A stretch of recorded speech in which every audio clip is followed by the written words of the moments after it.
के अंदर में असर की नमाज का टाइम था।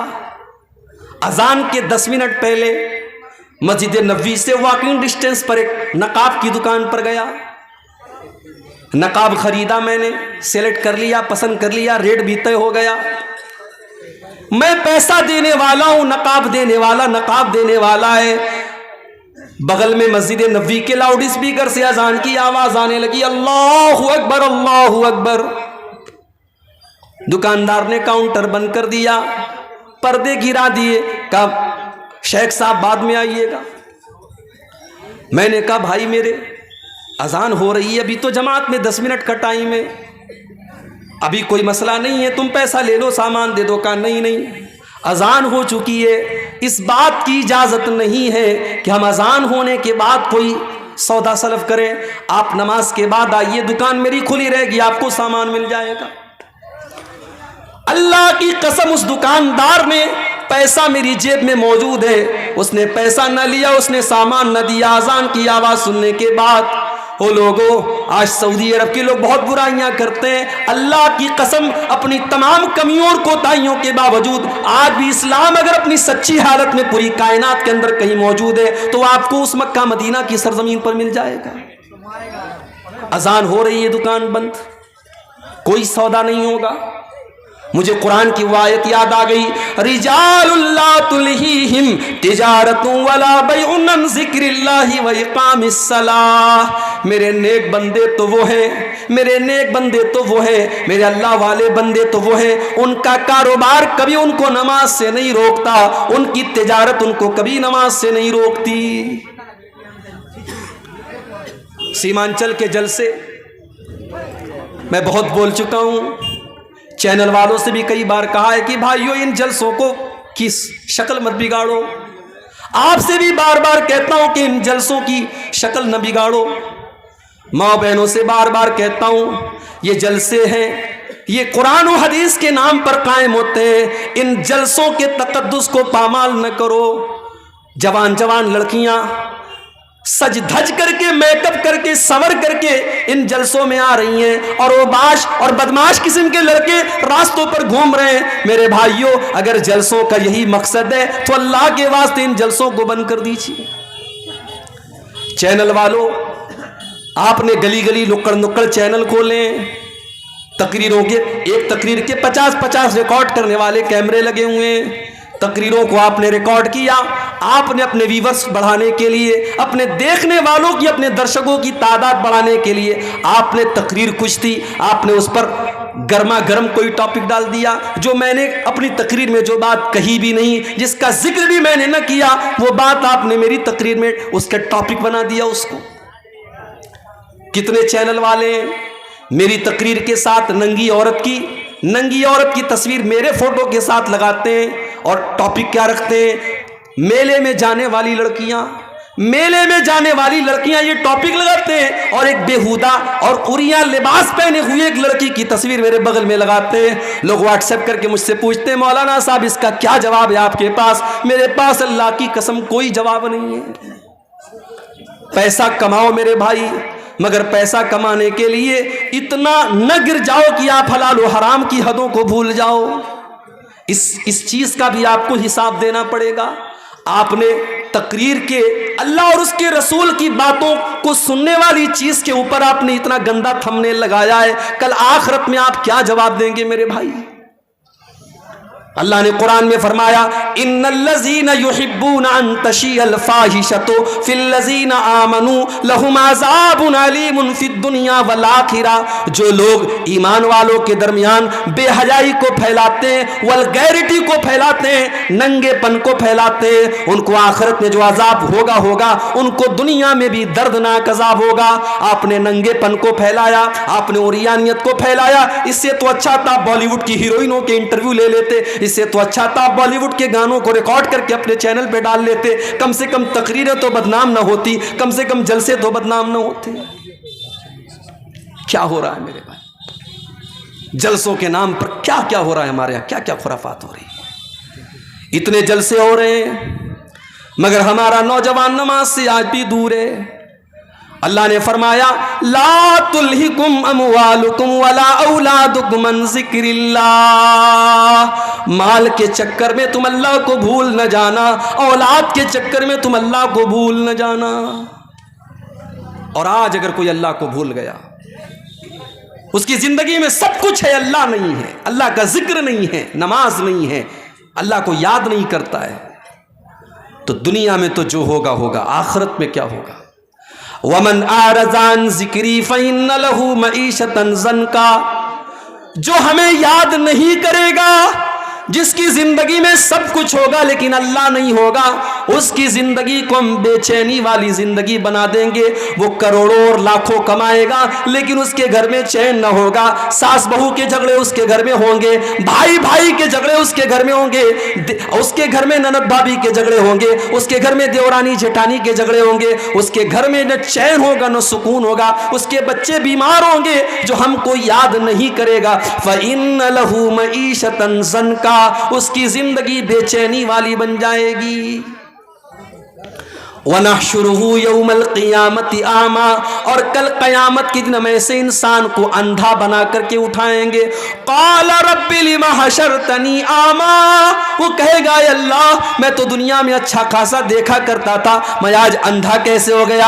अल्लाह फरमाएगा कज़ालिका तत्का आयातुना फनसीतहा व कज़ालिकल यौम तुनसा, मेरे बंदे तेरे सामने कुरान की आयतें पढ़ी गई, तेरे सामने नमाज की अहमियत बताई गई, तेरे सामने बेहयाई की बुराई की गई, मगर तू बेहयाई के काम करता रहा, तू नमाज को छोड़ता रहा, तू अल्लाह की याद से गाफिल रहा। जब तू दुनिया में अंधा बन गया तो आज हमने तुझको अंधा बना दिया।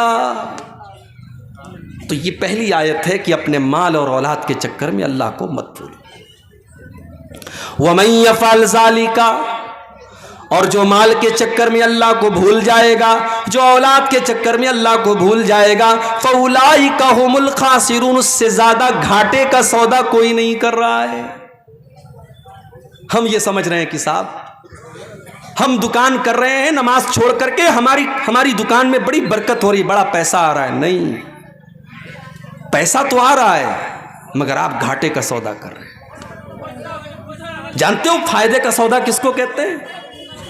आओ एक मिसाल आपको देता हूं, फायदे का सौदा किसको कहते हैं। अल्लाह के नबी अपने सहाबा के साथ बैठे हुए, एक सहाबी आते, अय अल्लाह के नबी मैं अपने बाग की चहार दीवारी कर रहा हूँ, मेरा खजूरों का बाग है, मैं उसकी बाउंड्री कर रहा हूँ, और बाउंड्री करने में मेरे पड़ोसी का एक खजूर का पेड़ आ रहा है, मैं उससे कह रहा हूं कि ये खजूरों का पेड़ तुम मुझे दे दो, लेकिन वो मुझे देने को तैयार नहीं है। नबी अकरम ने उसको बुलाया, कहा भाई अपने बाग की बाउंड्री कर रहा है, तुम्हारा एक पेड़ इसकी बाउंड्री के रास्ते में आ रहा है, तुम अपने पेड़ की जो मुनासिब कीमत है दे दो। उसने कहा नहीं मैं नहीं दे सकता। उसने कहा मैं ये पेड़ नहीं दे सकता। अल्लाह के नबी ने फरमाया कि तो बताओ तुम्हें क्या चाहिए। उसने कहा हाँ, अगर इस एक खजूर के पेड़ के बदले में मुझे पूरा एक बाग दे दिया जाए तो मैं वो बाग के बदले में मैं एक खजूर का पेड़ दे दूंगा।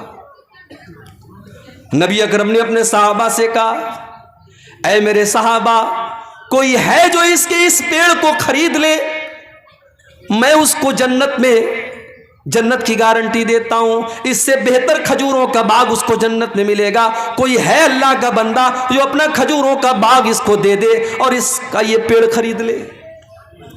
एक साहबी खड़े हो गए, उनका नाम था अबू दहदा।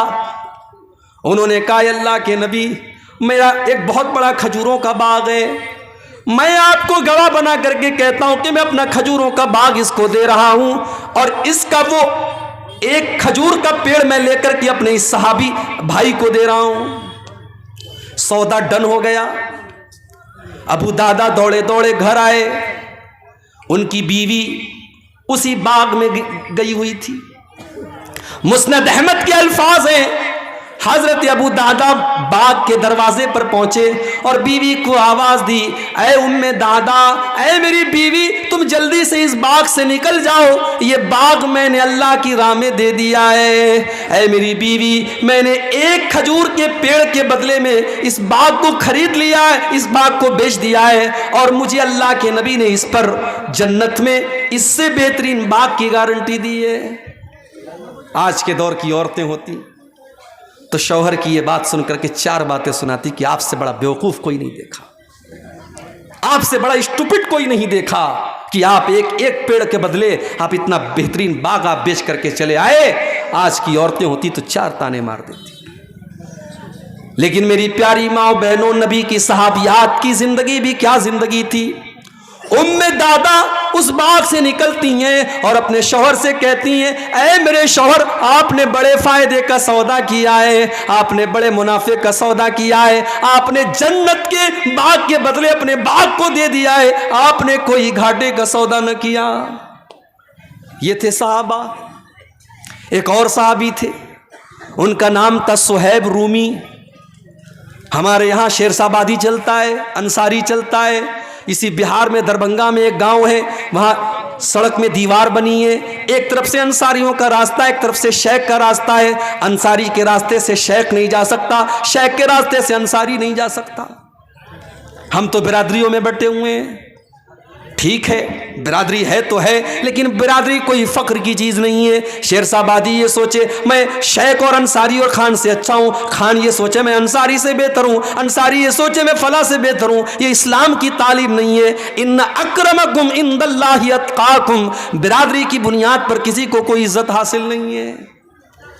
नबी के सहाबा में आप देखें वैरायटी है सहाबा। सलमान फारसी ईरान के रहने वाले, सुहैब रूमी रूम के रहने वाले, इसी तरीके से हजरत बिलाल हबशा के रहने वाले। कोई गोरा है, कोई काला है, कोई ईरान का है, कोई हबशा का है, लेकिन नबी के सारे सहाबा दर्जे में और मकाम में सहाबी होने के एतबार से बराबर है, सहाबी होने के एतबार से बराबर है। हजरत बिलाल तो गुलाम थे, उनको हजरत अबू बकर ने खरीद करके आज़ाद किया था, और हजरत उमर कहा करते थे, आका का सैयदोना सैयदना, बिलाल भी हमारा आका और अबू बकर भी हमारा आका, हमारे आका ने हमारे आका को खरीद करके आज़ाद किया। बंदो मोहताज गनी एक हुए, तेरे दरबार में पहुंचे तो सभी एक हुए। अगर अल्लाह ने आपको तौफीक दी होगी, आपने हज किया होगा, आपने उम्रा किया होगा, आपने देखा होगा कि अल्लाह के घर का तवाफ करने में गोरे और काले का कोई फर्क नहीं, अंसारी और शेरशाबादी का कोई फर्क नहीं, अमीर और गरीब का कोई फर्क नहीं, सारे के सारे लोग एक ही आवाज दे रहे हैं, लब्बैक अल्लाहुम्मा लब्बैक की सदाएं दे रहे हैं। एक ही आवाज है, एक ही ड्रेस कोड है, एक ही घर का तवाफ कर रहे हैं, और एक ही मकसद है कि अल्लाह राजी हो जाए। सुहैब रूमी रजी अल्लाह तआला अन्हु रूम के रहने वाले थे, गुलाम बनकर के मक्का में आए, किसी ने आज़ाद कर दिया, बिजनेस करने लगे। अल्लाह ने तिजारत में बरकत रखी है, तिजारत में बरकत है। उलमा कहते हैं कि सबसे बेहतरीन पेशा खेती करना है, और खेती करने के बाद सबसे बेहतरीन पेशा तिजारत है। तिजारत में अल्लाह ने बहुत बरकत रखी है। हजरत सुहैब रूमी रजी अल्लाह तआला उन्होंने तिजारत की, बिजनेस किया, और अल्लाह ने बरकत दी उनको, बहुत पैसा कमाया उन्होंने। नबी अकरम के ऊपर ईमान लाए, सहाबी हो गए। फिर एक ऐसा मौका आया कि अल्लाह के प्यारे नबी मदीना